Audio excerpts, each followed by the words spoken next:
Hi-oh YouTube, my name is Dexter and welcome to this Friday special edition of Risk of Rain 2, where I'm going to be playing in the Simulacrum today as the Artificer, because I like the Artificer. She's one of my favorite characters.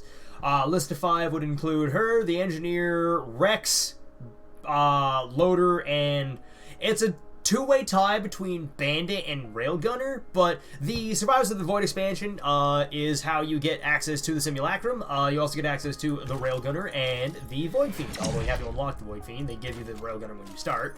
But the new expansion introduced a couple new areas, a new boss, or new final boss, 2 new characters, like I just went over, these 2 right here.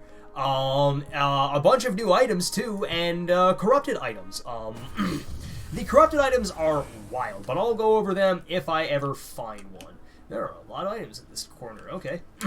So, the Simulacrum is a simulation of events, a simulation of combat, where you're stuck inside this little barrier. If you cross that purple line, you start taking damage. That increases over time based on your maximum health. You go wave after wave, you just try to survive for as long as humanly possible.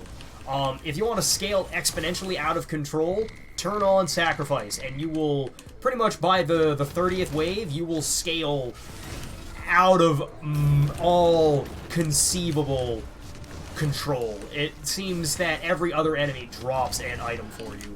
It doesn't matter what they drop after about the 50th wave, because you have everything by that point.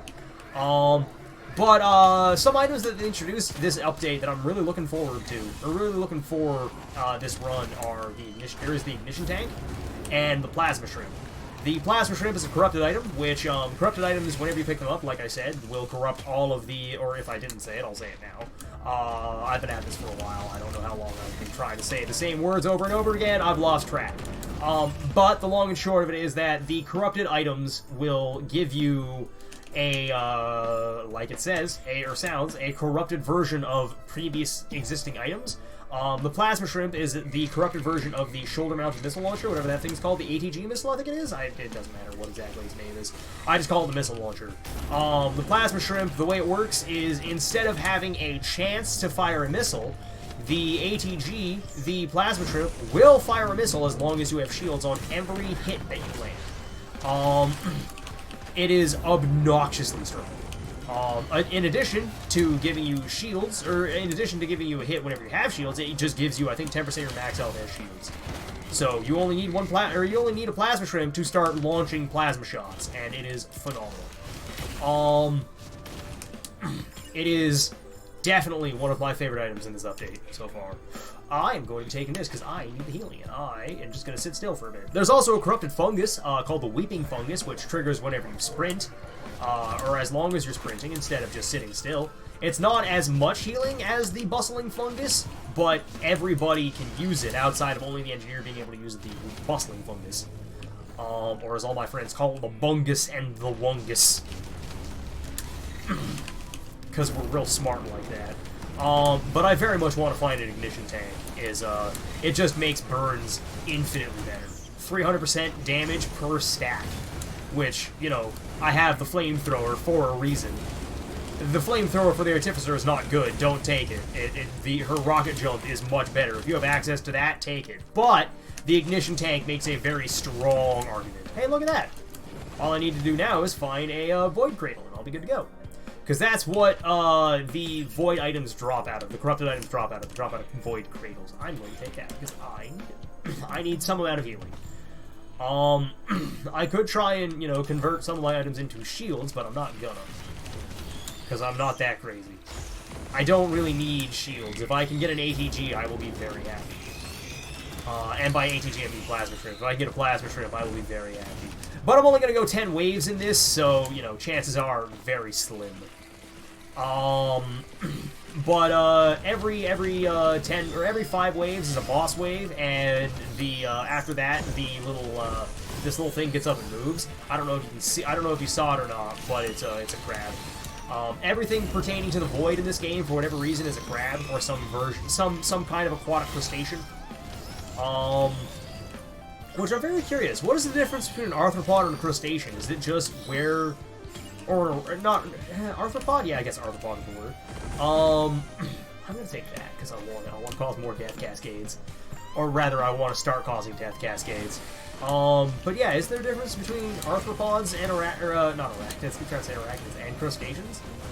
I mean, I know there is. Is it simply just, you know, one is underwater and the other one isn't? I'm not an entomologist, nor am I a crab specialist. The only thing I know about crabs is that everything eventually becomes a crab.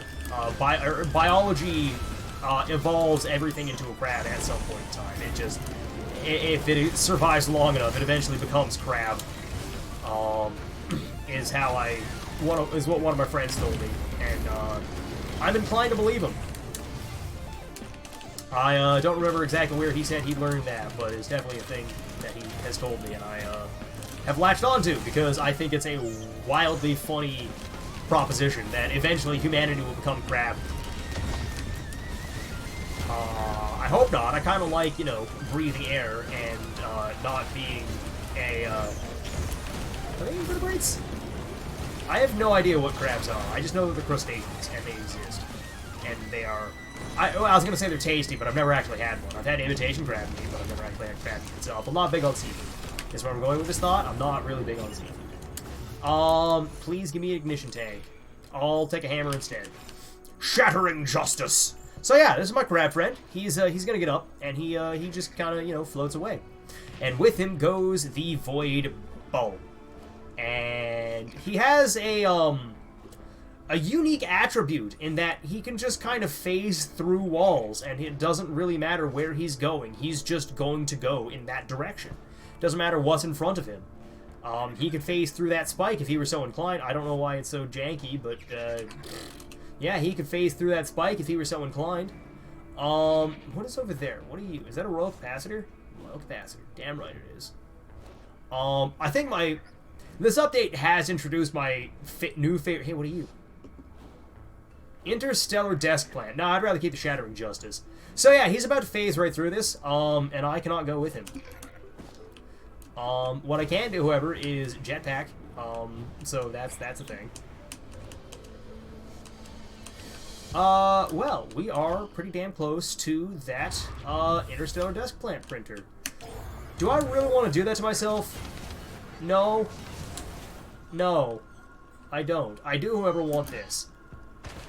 Yoink. Sure, I'll take a shipping manifest. Why not? Sorry, shipping request form. It's a manifest. For all intents and purposes, that is a manifest. And hey, look at that. I caused a bit of a death cascade. And hey, look, some healing. Not much, but it's better than nothing. And we're just gonna, you know, float on by with a I call it flyby or drive-by, but it's really not. Oh, beautiful. Landed the plasma bomb. Feels good in your bones landing that. You know what?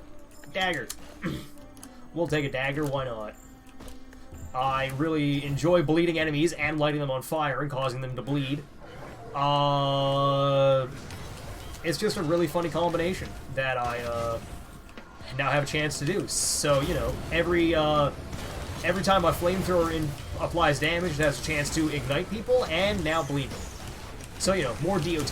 I just wish ignites could be, for lack of a better description, sustained.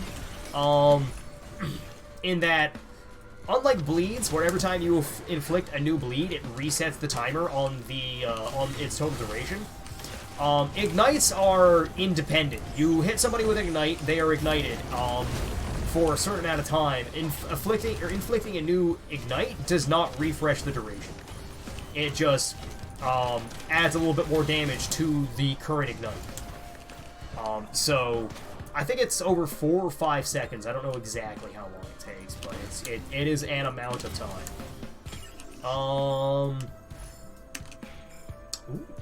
The Hoppo Games also did buff Artificer this patch. Her flamethrower now scales with attack speed, so that's phenomenal. As well as the introduction of the ignition tank, which, in my opinion, I think it should be a white item, but I get why it's not. I understand entirely why it's not, but I really want it to be a white item. Maybe if it was less damage, it'd be better as a white item. Pretty much it's the only thing that I'm looking for whenever I'm playing as the Artificer now. Is just, oh, can I have a, can I have the ignition tank, please? If not, I will cry. And look at that death. Look at those death cascades. And look at me just getting a bunch of movement speed out of that, too. That Hunter's Harpoon, those two weird anchor hook things right next to my Will-O-Wisp and beside my stake. Every time you get a kill, it gives you a burst of speed. The more... Ooh, I'll take the things, hell yeah. The more, I guess the more harpoons that you have, the longer the speed boost lasts for. But, yeah, not too much going on here. The last thing I will say about the Simulacrum is that they can, whenever the game decides it wants to, it'll throw a random modifier or a random artifact on. My favorite is the artifact of Mythrix, where every boss wave has a chance to just fight Mythrix.